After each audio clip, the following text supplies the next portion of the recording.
I have a question I want to start with. How many hours Ooh. a day do you dedicate to your own happiness? Ooh, what a great question. You know, My it is your question.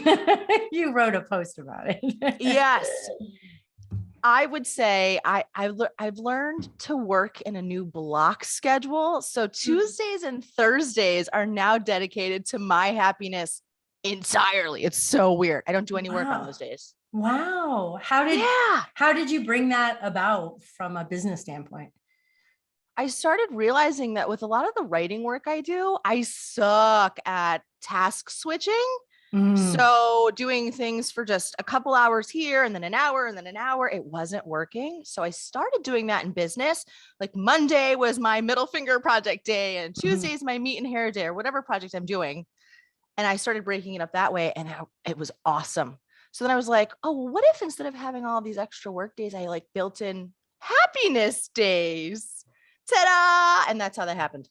So for me, one of the things I've struggled with in the 30 years I've been doing this is really taking those days off. Not because I'm not good at taking days off, but because I don't seem to get enough work done in the, let's say, 4 days I would work. How have you figured out how to get the creative work done? Because you have four different businesses, or did I Uh, miss a couple? one, two, three. I'm working on a fourth, but it's kind of in the background. So let's say three Okay. that I'm Okay. focusing on actively. Yeah. Okay, so three active businesses. You have plenty to do. You're writing a daily creative writing newsletter, but I didn't get it today. What happened? Oh, ew. I don't know. Maybe Yeah, go ConvertKit look. Go happened. look at ConvertKit, right? Convert. Let's blame ConvertKit, but What the hell? just that alone. And so, how do you actually make sure that are you working until 8 o'clock at night, or? No, I've gotten so this is weird because I think we can all relate as creatives. And me, especially when I was a younger creative, I You're was still all young. about, I mean, I was all about though the creativity, the vision. I needed to feel inspired. I loved just kind of like flying by the seat of my pants. Mhm. And as I got older and more experienced, I realized that I had much more freedom with a schedule and a routine. Much as I hate to admit it, it has been the thing that has changed my life for the better. So I am pretty diligent about my routines on the days that I am working. The morning starts with writing, and it's my writing. I don't talk to anyone. I won't talk to anyone. I can't Mhm. talk to anyone. And the projects that I have to do where I have to really just focus with the words, and then I leave the afternoon for other things like this, like Mhm. interviews or engaging with people if I have to like talk to people on social media, stuff like that. Mhm. So it's worked out really, really well. And just I have to stick to that schedule because sometimes I see myself going over Mhm. and I have to make choices. Am I going to allow myself to keep working until 10 o'clock at night, or am I going to have to say no to that thing? Okay, so it's kind of a relationship between the boundaries that you've set for your routine or your schedule, and when they start to blur, you're going past them. You go, oh, something's got to shoot. I got to cancel something. I've got to say no to something. Yeah, it's a really great safeguard for yourself in a way because I never used to have those. I Mhm. was always a yes person, especially with friends. If friends needed writing help or Mhm. whatever, it's like yes, yes, yes, yes, yes, yes, yes, and then you're fucked. Yeah. So it becomes no, no, no, no. Well, it's a lot easier when you see your schedule on a screen and you point to the hours that are already committed and you're like, I Oh, actually don't have it. so for you, it's a visual. It's this 3 hours every morning is my writing. And when you Yeah. say my writing, what does that look like these days? So before that, I started that pattern when I was writing my book and I Mhm. had to do it and I just fell in love with it. So now I'm not writing a book at the moment, but when I write in the morning, it's either one of my newsletters or if it's Tuesday or Thursday, I might be, writing some travel writing pieces Mhm. or maybe like a book for something else. Like I'm working on a secret novel, but the stuff that really isn't meant to be income generating right now. Mhm. Okay. Part of your work with the Middle Finger Project, which is what you became well known for, and you've diversified from beautifully, it is about imposter syndrome. It is about saying to women, you don't need to take shit. You can believe in your ideas. You can do the crazy thing. And this continues to be a big part of your work in the world.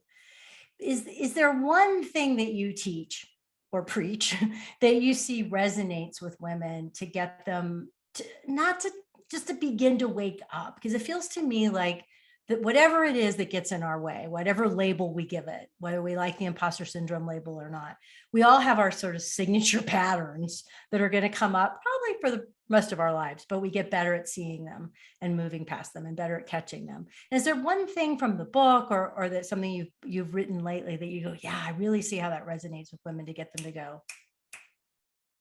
Yes. And honestly, I think the best answer to that question is money. It's related to money because most of us start off with a big idea, a dream, a concept we want to bring into reality, but we have all that imposter syndrome. Who is going to listen to me? I don't have any experience. I don't know what I'm doing. And so what I encourage people to do is actually get your first paying client. And it is just amazing what happens to people when they see the validation that other people give them in the sense of like, hey, yes, I'm willing to pay you X amount of dollars for that thing. All of a sudden, it's like if someone else believes that they're worth the money, they feel more comfortable believing that they are. And that's sucky because it's not one of those internal motivating things. But I found it actually really effective over the years. People feel much more validated when someone's giving them money to do something. So it's one of the first things I advise, go get money for this thing and then let's build it.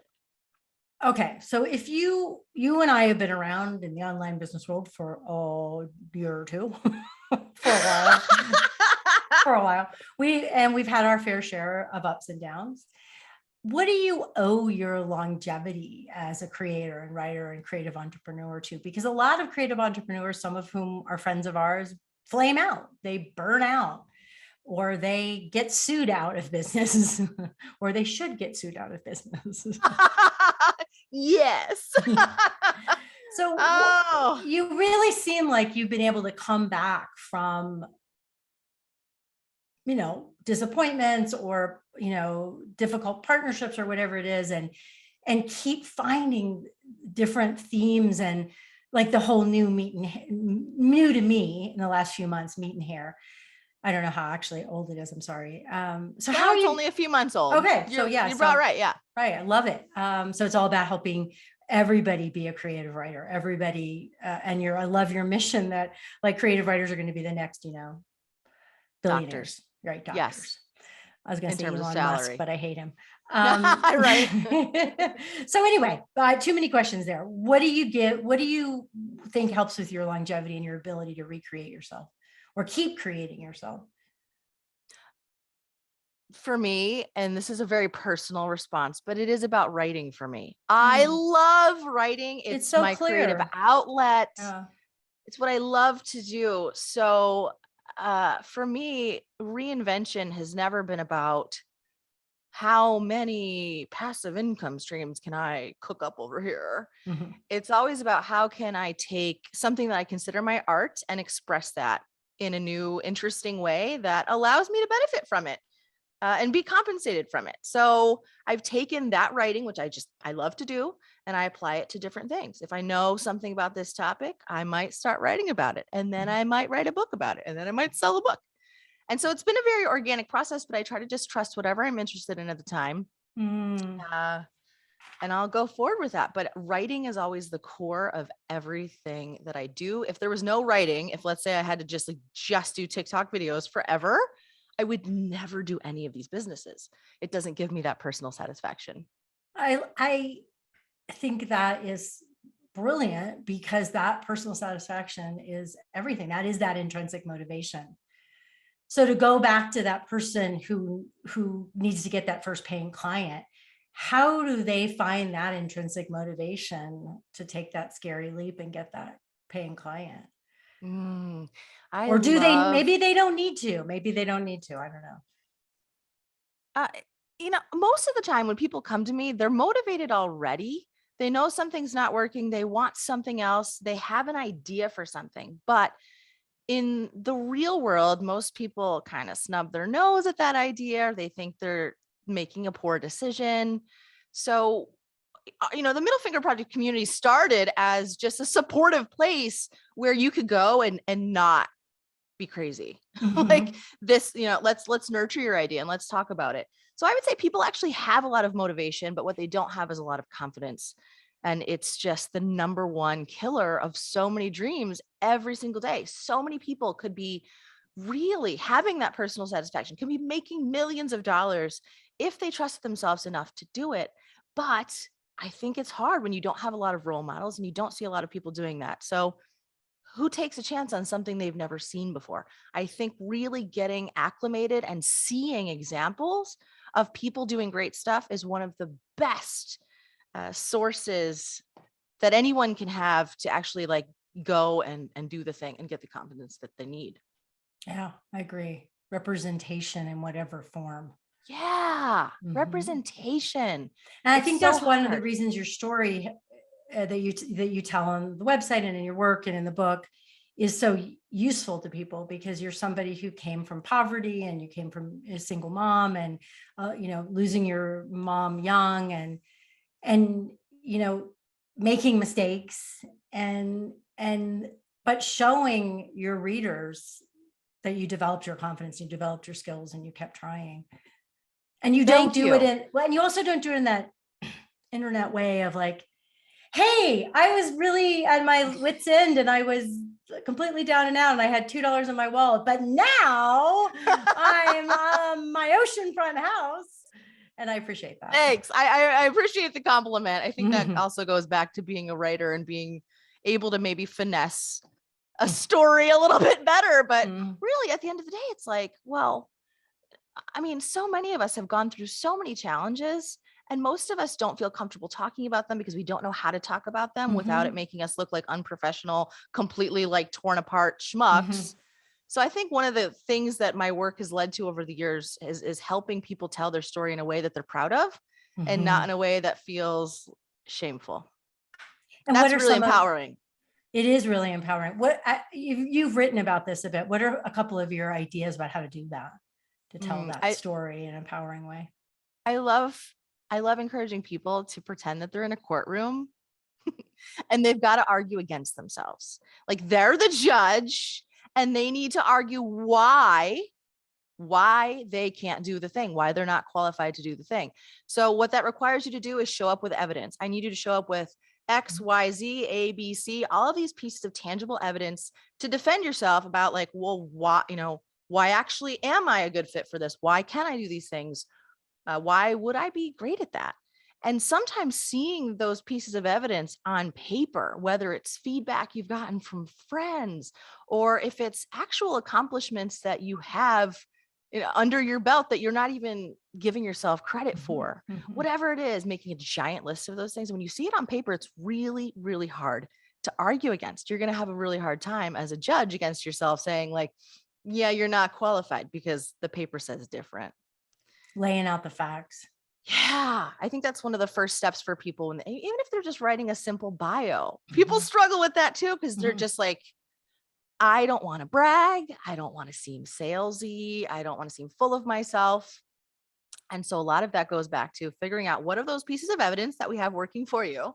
And now how can we weave that into a story that actually supports your argument in a way that is powerful and authoritative and not braggy, but strong.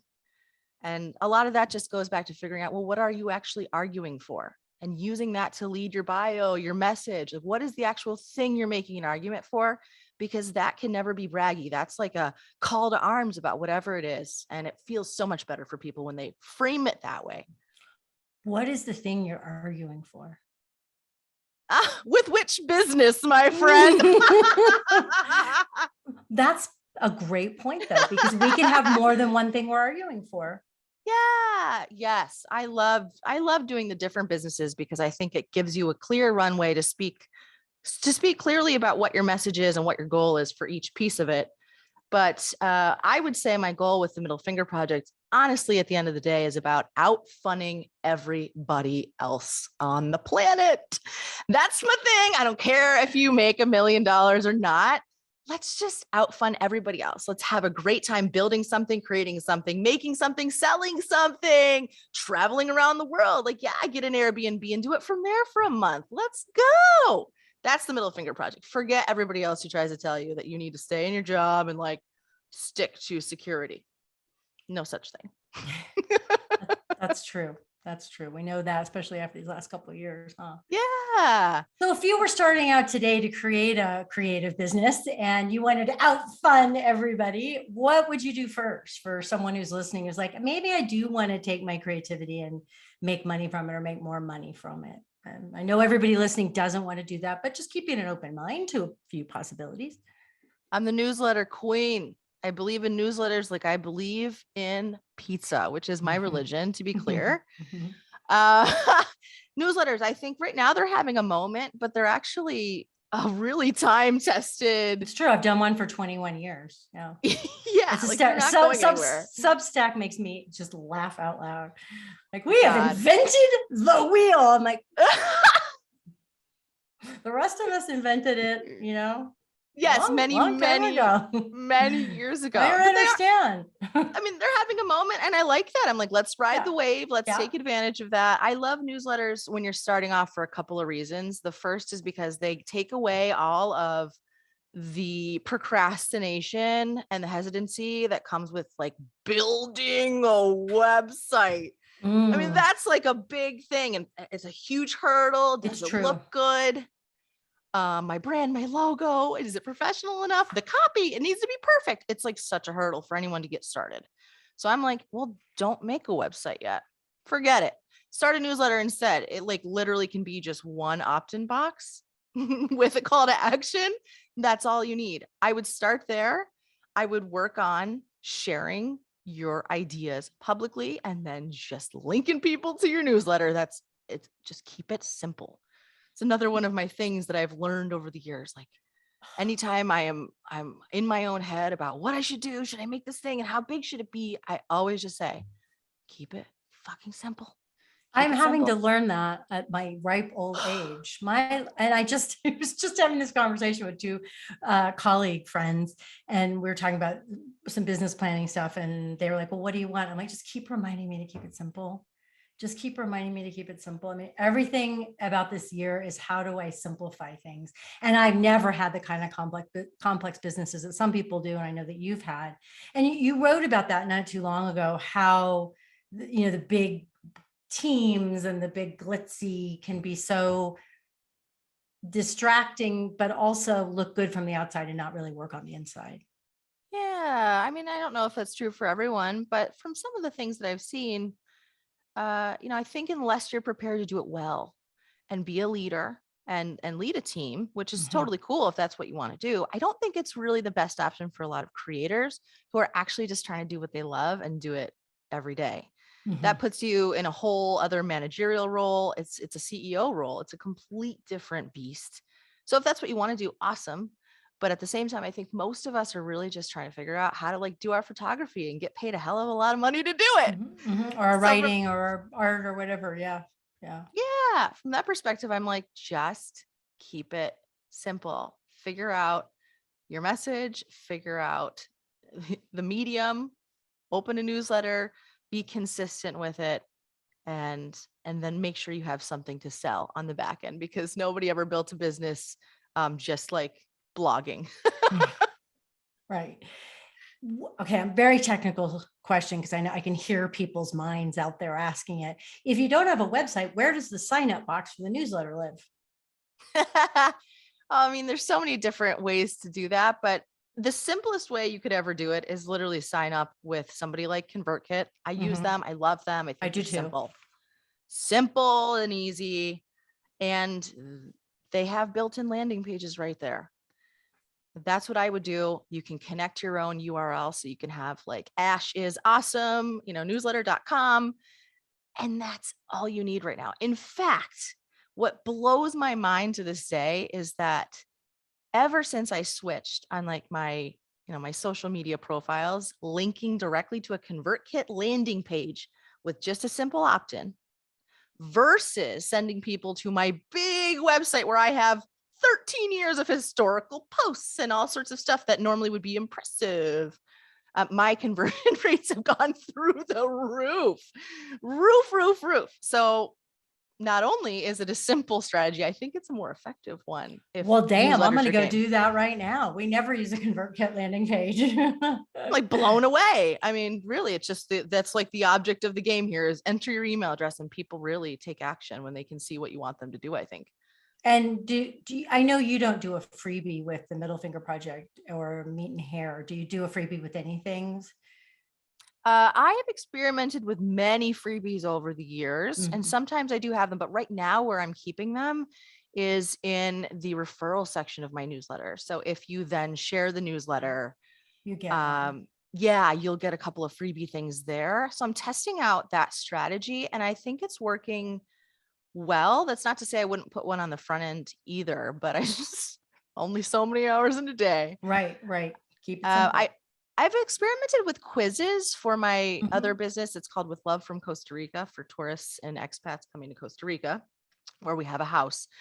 And one of the best converting things there was our quiz, which was which Costa Rican beach are you? Oh, Because that's great. that's usually the first question people are asking themselves. Like, well, where should I go? I know I want to go there, but where? So I've done some different things, and that one's really high converting for us, more so than some of the free guides that I've done. Mhm. Yeah, I can see why, because you're trying to make a decision about where to go. Yeah. And I think so much of that has to depend too on, the sales cycle for your business with that type of site. People are making decisions fast. They're probably coming within 3 months. That's the average. Mhm. And so there's not really a long time for them to like be subscribed to my newsletter for 6 months and then I'm going to sell you an expensive course. Right. That model doesn't work there. So you have to really speed things up and just deliver what they need to know now. Right. One of the best tools I've ever discovered for that is called BuzzSumo. And you can just get in there and they have a question section and literally type in like, what are the people asking about Costa Rica? It'll tell you all the questions they're asking around Google, on forums, in Facebook groups, all over the internet. So I just reverse engineer all of my content that way. And my products and everything. It's like, well, what do people need to know? There it is. Okay, well, let's build something around that. So Oh, far, so good. did you do that for the Meat and Hair writing product that I bought? Are you talking about the creative writing class? I loved it. Thank you. I did not Really, do that for really that. good. Thank you. I'm sending out a really exciting 200-page guide that we just made and really happy about, because before I started it as an email course and now we've gone to the guide stage. Eventually we'll go to the course stage. I tend to do things in layers. But Let me just pause you right there. And if you can remember your next yeah, thought. But so the course that I took was a Saturday email. yep, And then you're going to add to that and turn that into a guide that you buy on your website. you'll get both. Okay. But people who haven't done the email could just buy the guide. No, I'm going to give it to them for free. Oh, so you're going to create a 200-page guide about creative writing and give people for free? Well, they already purchased the course. Okay, so if they haven't purchased it and they come to your website, what will they buy next?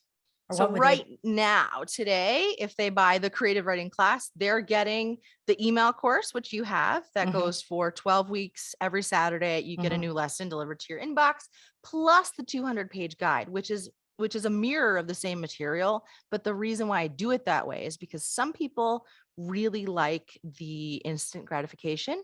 They need the information now. They want to know it now. But we also run into that problem that happens all the time where somebody signs up for a 200-page guide. They download it to their desktop and they never open it. They never get through it. I know. The courses. Yeah. So for success rates, I love to actually just send out one lesson every week over time, because I feel like people actually end up doing the course, the materials that way. And then I get great testimonials. It opens up dialogue. People reply back to me. So the 1-2 punch is really nice. But I didn't have the guide at first. I was writing the email course as, people were buying it. So that's how I do it. It's like, first we do this in stages. Now, will you add things to the 200-page guide, or is it just from those dialogues with people, or clarify or add anything? Or will you just go, oh, it's done. Now we format it really pretty and Yeah, that part's done. If I do anything next, it will be the course version of that. Sometimes Okay. people do, it depends on how they like to learn. Mhm, But sometimes people want more of a course. They want more accountability. They want more hand holding. So mhm. depending on how my schedule is and what's going on, I may or may not add that. But Do you like to um, teach? depends on the subject matter. I love to teach things like writing, creative writing. I love it because it's tangible and we can see like a clear before and after. That's Mhm. so exciting when I have students in there and we're working on something, their message, whatever, and they start off with a headline and it sucks. And then we edit it. And then all of a sudden, the confidence they get from that alone is just awesome. But when it comes to other things that aren't so tangible for Yeah. someone who's just starting and they have so much pressure, especially now, to like, hey, I want to become a digital creator. And so now I need to make a $2,000 course right out of the gate. Mm-mm. There's a lot of pressure on people to do that. And it's a bad strategy for It many it is reasons. such a bad strategy. You don't know if your ideas work. You don't have an audience for it. You don't know. There's just nothing that's tested, and it's too much pressure. Yes. And it's also really expensive endeavor. And Mhm, it's intimidating for a lot of people mhm. to get on camera and do all of Yeah. that and figure that out. I mean, the tech piece of that alone is awful. So I think it discourages so many great ideas from being born because they kind of have that comparisonitis of, well, if I do this, I have to do this big membership group and this big training Mhm. library and all of these fancy courses. And that's not the case. So what I like to do, even someone like me who's doing it for 1,000 years like you, I start off every single time. Let's do a basic email course. I will build it now. Then when that's done, now I have the materials built. Okay, now I'm going to put this into a guide form. Awesome. So we have that. And yeah, I can break that up too if I want to. I can sell just the email course, which is like the slower version. Or if you want the guide and the email course together, it's a little bit more expensive. Or if you want the course too, I can do that as well. But then once I've got the guide and people are responding with their ideas, do they like it? What are they getting stuck at? What's hard for them? Then I can maybe build something that's a little bit more of an intensive, comprehensive course that would typically be DIY. And then if I really get all sorts of feedback, then maybe I'll do like a cool private mastermind around a certain topic, like finding your message and work with people directly. And that's kind of cool. I love that. I love that because it gives everybody a map of how they can imagine developing their ideas and taking your time with it. I think that's the other thing when you're trying to take your creativity and share it. What I see over and over again with the writers that I work with is I just had a coaching session with someone today and it's all there and she has no idea how to organize it, no idea how to focus it, no idea how to prioritize it. And people just freeze. They just get completely overwhelmed. And both thinking, I think there's just a sweet spot between thinking about starting small, starting with emails, but also really the way that you have focused, for example, meat and hair is a great example. It's for anybody who needs to write and not sound boring. Anybody who needs to, anybody who needs to write and not sound like the damn robot that you have to click. Is there a crosswalk here? It's a great example. Which always Yes. makes me feel so stupid. Can I just say how often I get it wrong? What is a Me too. crosswalk?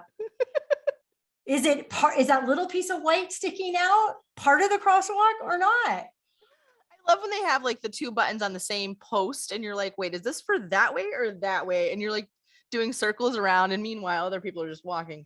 Which way do I Yes. go? Which way do I go? So one of the things that I love about that is that's both a very broad person that you're creating that course for and guide and whatever comes in the future, but also it's very specific. Like somebody knows exactly, like I am a boring writer, or I do want to make my writing more interesting, or Yes. I mean, and that was from many years of working with people at the Middle Finger Project who, again, one of their biggest stumbling blocks was always, hey, I'm a really fun person in real life, but I sound like I'm writing a term paper Mhm. anytime I sit down to write anything. And so my personality doesn't come across. I think it's costing me sales. I think it's costing me engagement. And it really sucks because I don't know how to be myself on the page. So it was the same conversation I was having over and over again. I'm like, well, let's start a targeted site around this. And it's been so much fun. Like it's one of the most fun projects I've ever done, because all I'm doing all day is just hunting around for really great copy that has total personality and then analyzing it. And you do a great job of it. Thank you. How do you write so much? I mean, BuzzSumo, you gave us the idea of BuzzSumo, but I think there's more going on there. Well, a lot of it's practice. I mean, it used to take me a lot longer to write things. I've been doing it for a very long time. So if I was just starting off tomorrow, I wouldn't be able to do, 50,000 different things. Part of it is my schedule that really I have to stick to, otherwise I will be behind. And part of it is also forgiveness, because I've learned over the years that if I miss a Wednesday, nobody cares. Mhm. So I'm not that hard on myself about it. I try to be as consistent as I possibly can. And some days stuff comes up, and that's all right. And I'll just move on to the next thing. So it's a little combination, little forgiveness, little discipline, a little bit of strategy, all Mhm. mixed together. How do you manage all the different businesses? How do you keep them straight? And do you have a team for that? Do you have do you create really, are you great at creating systems? Yes, Asana, I live and die by. I Mhm. can't do anything without it. It is my boss. It's your boss bitch. It really is. My Asana tasks for the day are my boss, and it's way cheaper than hiring a boss. But I try really hard. If I've scheduled something for that day, I scheduled it for a reason. This is the day I'm supposed to schedule these things for. So if I see this pop up my task list today, I know I have to do that today, because on Wednesday, I'm going to have a whole other set of tasks. Mhm. So I try Right. really hard.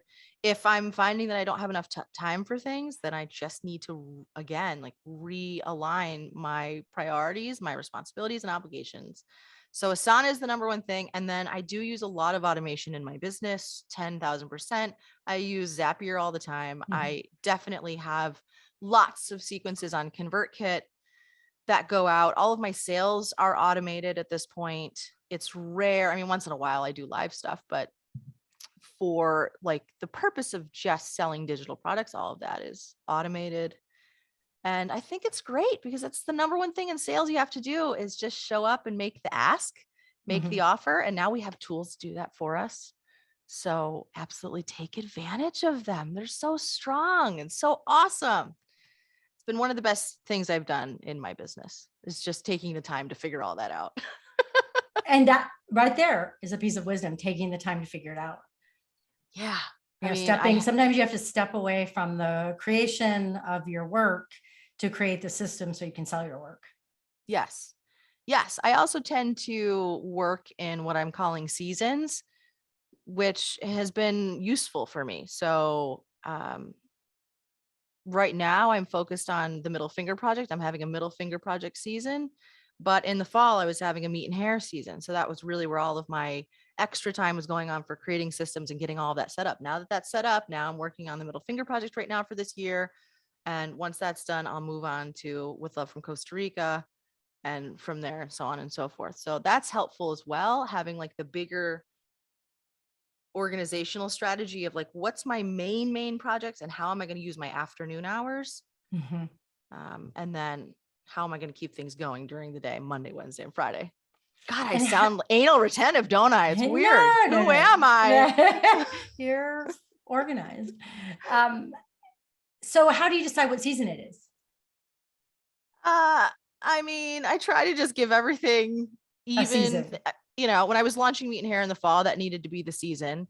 But right now, like, depending on where you are, like a lot of those morning emails are already automated. So Sure. they're evergreen emails. A lot of the work I've already done. I try to pick businesses and things that do have classic content that doesn't actually go out of style in 5 minutes. So I would never really commit to something that's like tutorials on how to use ConvertKit, for example, Mhm. since it's changing so often. But with creative writing, that is a timeless topic. And, I will go in and I do update examples and I pull different things. But the original, like the first people, when you're first subscribing to that, it's a sequence and you're going through the first, few weeks of all of that being automated. So it's really helpful because people get into it. And Mhm. then there's a sales pitch and then you keep going. And So the Meat and Hair Daily there's a sequence for that sells to the creative writing product. And then you keep producing the daily, and they eventually catch up with what's happening now. Yeah, it's pretty cool. I'm enjoying it very much. And then I'm working on a different sequence for that that's a little bit more like actual lesson based, which will be cool as well. But when it's the meat and hair season, you'll be working on that. It's not the meat and hair season. So what is happening in the middle finger season right now? What are you working on in the middle finger season? I want to say that over and over again, the middle finger season. It sounds really creepy. Sounds like a Halloween thing or something. I know. It's We're so gonna have great. zombies come season. out. Yeah. Right now, I am working on exclusively building my email list. So that's my big task. I'm not in product creation mode right now for the Middle Finger Project, but we do have the Middle Finger Project book. So I'm working on building better systems to sell the book. And then, I mean, really, it's kind of my hub. So at this point, it makes sense to bring people there. And then, hey, if you want to study creative writing with me, here's meat and hair, for example. So that's the way I'm working it. People who have been around as long as I have, I won't say you because I'm older than you are, it used to be very, very easy to build your email list. It is not very, very easy to build your email list at all. So what are you finding actually works, whether you're someone who's seasoned or beginning? Because like you, I'm a big believer in email. Yeah, I think the biggest thing that people struggle with the emails is not giving a strong enough promise on what's the other side. I think you see a lot of typical like sign up for my newsletter or, hey, let's keep in touch. Hey, get free goodies. I've seen it all. But it's not actually a compelling sales offer. So I like to look at email opt-ins as an actual sales offer. Even though there's no money being exchanged, there is attention and trust being exchanged. So with that in mind, I try to figure out, okay, well, what does this person want? And is my email list going to help them get that? So let's frame it correctly. So I kind of look at it almost like writing a headline. And I think that probably is one of the biggest reasons why I've done well with emails over the years, but also being specific about what someone can expect to get. I play with it on meat and hair all the time. I love testing these. I love it, seeing what works and what doesn't. There's a company called Winter, spelled with a Y, Winter. It was founded by my friend Peep, and he's just a genius when it comes to messaging. So Winter allows you to basically like upload your opt-in, let's say, and then 100 strangers are going to give you feedback on what they think about it, what's preventing them from taking the next leap, that kind of a thing. So I love seeing that kind of data. It's given me just a lot of ideas. But two of the top things are make an actual promise and be specific about what someone's going to get. Is it daily? Is it once a week? What can they hope to get from giving you their email address? It needs to be a thing. Otherwise, no one cares. I mean, no one's going to sign up to anyone's email address if you're just some random person on the internet. Yeah. Get my weekly newsletter. And where do you do that though? Where do you find the people who you can make this offer to? Well, marketing. Marketing. I've had the most success over the years with podcasts. Podcasts are really great because you're having a conversation. I love podcasts for marketing. I don't like webinars. I don't like Instagram ads. I don't like a lot of the classic like Facebook ads. I don't do them. And in fact, the Middle Finger Project has never had ads run in its life because I can't. They find the Middle Finger Project offensive. So I've never been able to run a paid ad if I wanted to. So starting at an early age with this, I had to figure out more creative ways to get in front of people. And part of that was the writing and being human, reaching out to people and being like, hey, let's have a conversation. Twitter, right? Like we just connected on Twitter, like just now. connecting with other people, your peers, and having conversations about your industry has been far more awesome for building businesses than I think just like shouting ads at people. Mhm. With one exception, and that for me has been Google ads. I really do like Google ads because people are directly typing in something into the search box. So you know exactly what they're looking for. And if you just put your landing page there with a great offer to opt in, I've had great success with it. That's cool. We've yet to try Google ads, but maybe in the future. Yeah.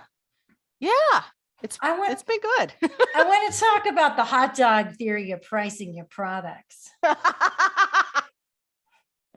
My favorite. Do you remember what the hot dog theory of pricing your products is? Because sometimes I ask people questions about their older work or a blog post they've written or something, and they're like, oh shit. Oh, that's hysterical. Yes, I totally remember what the hot dog theory is. I named it something so ridiculous so people would remember. That's good creative writing. Yeah. The hot dog theory of money is my advice to any creator who is really like feeling anxious about charging people money. It's the thing that happens to all of us, especially if you're new at it, or especially if you're charging like a little bit more money than you did. The hot dog theory of money goes like this. If you were a hot dog vendor on the Jersey Shore, and literally that was your job, you're just there selling hot dogs in this like cute little like food truck, maybe. That's it. And someone comes up to you and they're like, hey, yo, what's the price of a hot dog?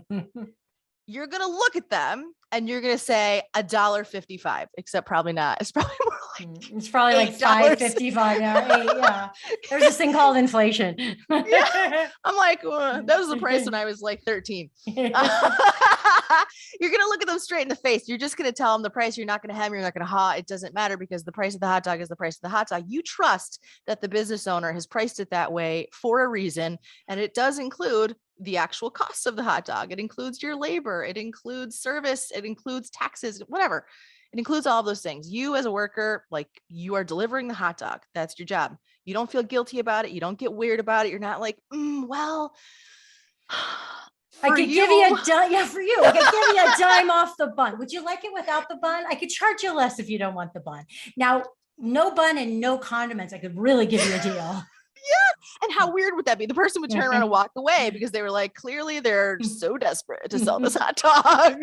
Like, that's a little overboard. So I want you to go into your meetings with the same confidence that you would if you were a hot dog vendor.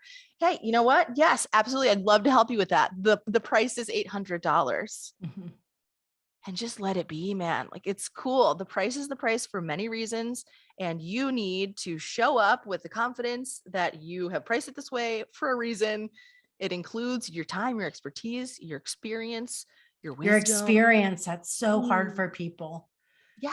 Like, I can't tell you how many people I've worked with or work with who are like, well, I charge this much an hour. And I'm like, whoa, why are you charging by the hour still? Like, why are you not, why is this not, or even if they're not charging by the hour, let's say it's $2,000 for the blah, blah, but they're thinking about it in terms of an hourly rate. And I'm like, no, we have to stop thinking about it that way. You have to think about owning your 30 years of experience or your 10 years of experience or whatever it is. Yes. I fell into a really difficult position after I wrote my book.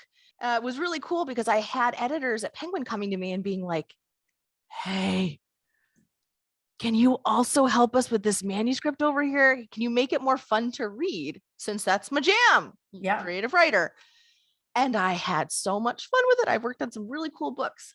But in the beginning, the industry standard for that is to charge by the hour. And I was like, I can't do that. And I can't do that for a lot of reasons, but also because I didn't want to introduce animosity into the relationship between that editor and me. Because if you think about, if you're coming from a standard corporate world, like what's your hourly rate as an editor versus what mine would be if you broke it down that way. And it's insulting. It's stupid. So that's what happens with clients when you're pitching them an hourly rate, because they're so used to working as employees. Oftentimes it sounds really ludicrous. And it makes for a really bad conversation. And I think just because of using that structure alone is danger zone. Also, you bring up a great point, which is if we compare ourselves to other people. If you had compares yourself to the editor who's been an editor at Penguin for 10 years and is making X, but you're going to charge YZX, that would have stopped you. I mean, and you did have to take it into consideration. You said not to create animosity, but we think because we compare ourselves to other people in ways that are both detrimental to our confidence, but also to our pricing. Yeah, I think that's the benefit of coming in with a specialized skill set. I think it really neutralizes some of that tension, but also shows why you're worth it because you do have a specialized skill set. Otherwise, you wouldn't be asking me for my help. So I think about that too. When you're having a discussion with a client, always go into it remembering that they're coming to you for help for a reason. And it's not because you have faked your way to the top, and it's not because you're an imposter and you don't know anything. They've trusted what they've seen about you online, in your IG, whatever it is. They've trusted that. They're here to have a conversation. So you need to trust that they know what they're doing. They want to hire you. Now you just got to take it to the finish line, baby. That's it. That's it. Don't start all the self-doubt about like, are they going to like me? They already like you. You're already in. Just take it over the finish line with the pricing and you're good. So that brings up the imposter syndrome and the confidence question we started with. And I want to ask you, what do you struggle with these days in terms of confidence? Video. Oh, I hate video. Oh. I mean, I don't hate it. I know it could be better. And so I have that perfectionistic mindset about video. It really is a stumbling block for me. I don't know why. It always has been. I'm a writer. So I express myself best on the page. And I think, I always have imposter syndrome with it. Not really this kind of video, but if I were to get up and start making my own YouTube channel, I would struggle with that. I like to ask everybody the same last question. What do you want to learn next? I want to learn how to be even better to myself this year and next year. And by better, I mean, I want more than ever time and freedom and creativity. And I want to just keep out funning everyone. That is still my goal for all of the work that I'm doing. And somehow when you keep that at the forefront, let's have fun with this project. What else can I do that would be fun? Ooh, I have to do this project I'm not that excited about, but how can I make it fun? Life does become easier. And somehow along the way, you also end up earning a lot more money too. So I'm just going to keep going with that. Out fun everyone, baby. I'm going to take that as my takeaway. And I may take that as my desire as well. Out funning myself. I just need to learn to outfun myself. Yes. I don't need to learn to outfun anybody else. Totally. That's who we're competing against. How can I have more fun this year than I did last year? The bitch that I work for, she's really not fun. Yes, exactly. How can we get her under control? Let's have more fun. Totally. Thank you, Ash. That was really an informative and delightful conversation. I really appreciate it. Adore you. I adore you. Let's go get hot dogs together for $1.55. Someone will sell us a hot dog for $1.55. I don't need the bun. I don't like the bun. Oh, we'll be the people negotiating the hot dog cost. Look, I don't like mustard. That should be 2 cents off. Actually, I just need half. Can you just half a hot dog? Half a hot dog, no bun, no mustard, just a little relish. I don't need the whole package, just like a la carte.